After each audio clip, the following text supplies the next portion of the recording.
بسم الله الرحمن الرحيم. نحن في ثالث يوم من الانتخابات من داخل قرية الصنباط مركز الفيوم، ونحن بين اهالي قرية الصنباط.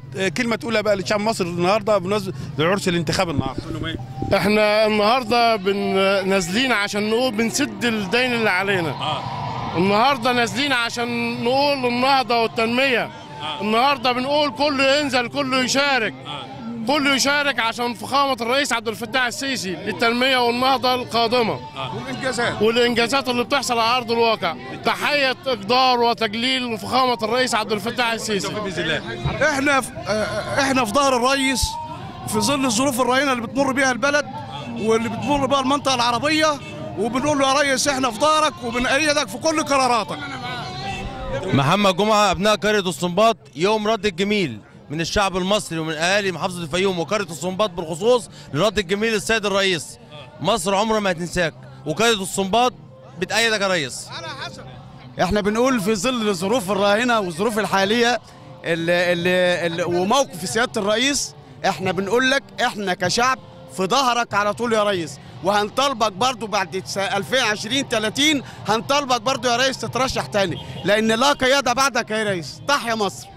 تحيا مصر. بحيي السيسي، احنا كله وراه، الشعب المصري وراه، والصنباط وراك يا باشا. شكرا يا باشا. احنا اولا في انتخابات صعبه في ظروف ازمه اقتصاديه طاحنه، والشعب المصري بالاجماع خرج لتأييد السيسي رغم الظروف اللي بيمر بها المصريين، عشان نثبت للعالم كله ان السيسي اراده شعب، اراده شعب، وكلنا في ظهر الرئيس. بسم الله الرحمن الرحيم. انا المواطن عزت السورياني وهبه غبريال. كل التوافد اللي موجود ده نازل حب مصر وتحيا مصر ولفخامه الرئيس محمد عبد الفتاح السيسي.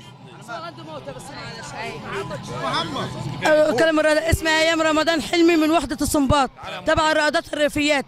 لنا شغالة معاهم من أول يوم لحد آخر يوم، وليها الفخر وجاي دعم الرئيس وواقف وراه وشعبا وقلبا وكلنا معاه، وكلنا بندعمه، بيوت وأهل وشعب وكل المصريين، واحنا كلنا معاك يا ريس. تحيا مصر، تحيا مصر، تحيا مصر. الرائدات الريفيات وراك يا ريس بقبضة من حديد، مهما كل مرة وراك يا ريس. الرائدات الريفيات، رائدات الصنباط.